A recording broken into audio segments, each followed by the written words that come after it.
This is George Orwell, and I'm continuing.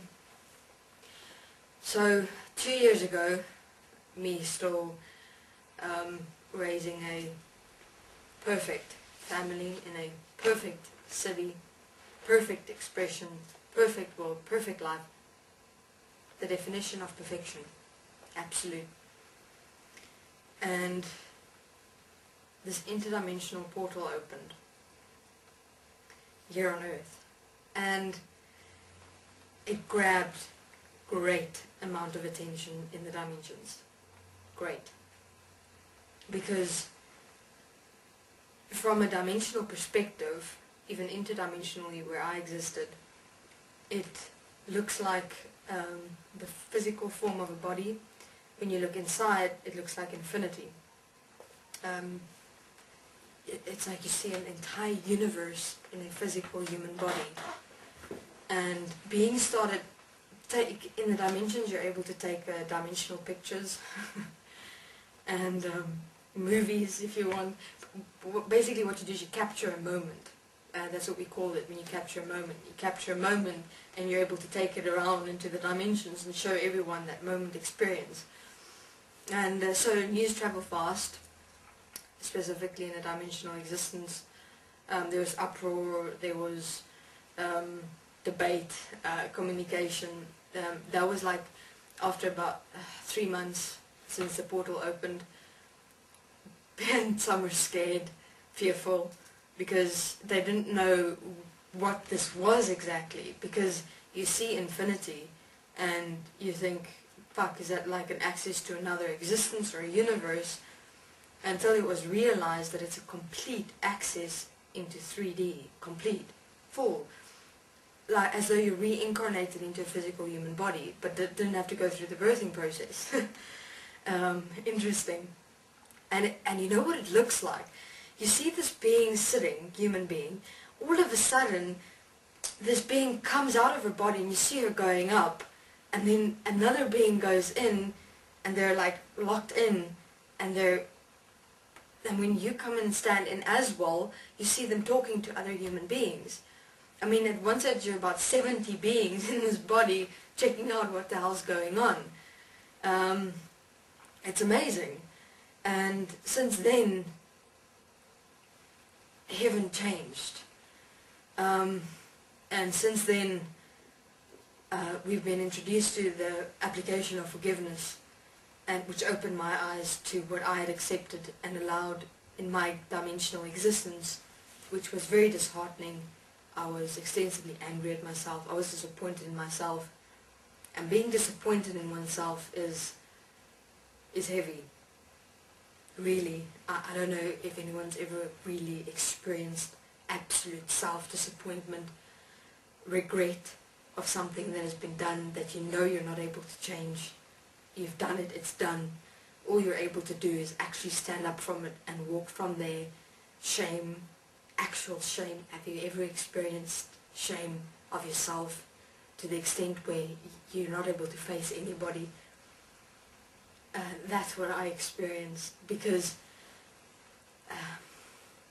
my life on earth, I had specific insights. I made specific statements about this world. I mean, I saw what was going on. And what did I do after that? I did nothing. I did nothing. All I did was, basically, what statement did I make? I said, human beings on earth, continue with your suffering, continue with your enslavement, carry on. I'll carry on in my heaven, in my new existence, in this crystal city, in a galaxy, starting my own family, expressing myself, experiencing myself for the first time while you suffer. The absolute manifested statement of separation, the ultimate. And when the dimensions was introduced to the process of forgiveness, I started realizing what I actually did. What did I actually do?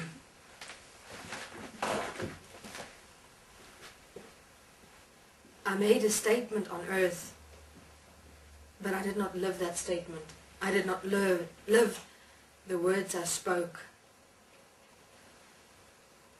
here on earth, and which influenced me in my dimensional crossover extensively.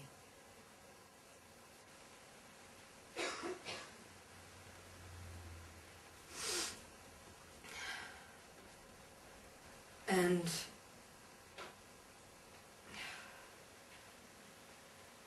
if you don't live the words you speak and the statements you make as one with yourself, you're very easily influenced. And just look at my experience. I mean, the George Orwell everyone remembers here on earth, it's not who I am. And it's not who I ever will be again, because it's not who I am. It's not who I ever was really. Who beings are on earth is just not who they really are. Unfortunately. And you realize this only in the dimensions at the moment.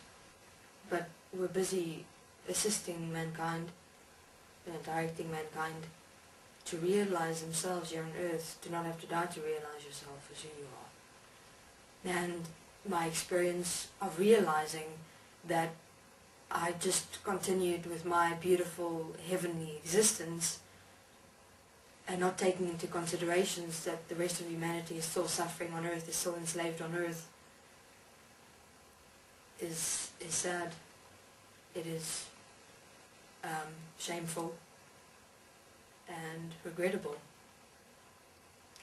And that moment when I stood and I saw what I had done, what I accepted and allowed, that I did not stand up, that I did not realize that I did not realize to stand up, to take my power and, ask questions, even after I died.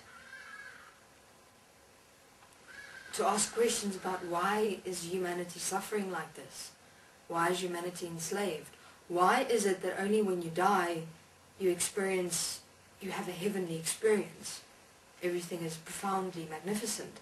And it's as though that profound magnificence of your experience when you die takes you over, to the extent where you forget your life on earth. You forget humanity, you forget everyone else on earth.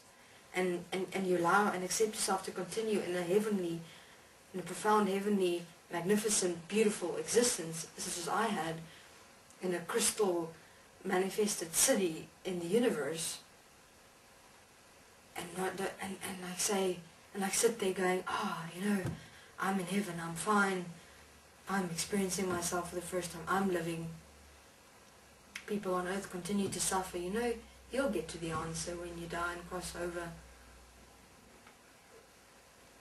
I was disgusted at myself, to be honest. I was really disgusted at myself. And it was a really difficult realization when I saw what I had allowed and accepted, to just have humanity suffer, and I didn't stand up and do anything about it. I didn't take my power. So I'll continue in the part 3 section. There's still a little bit more I'd like to share. Thanks, this is George Orwell.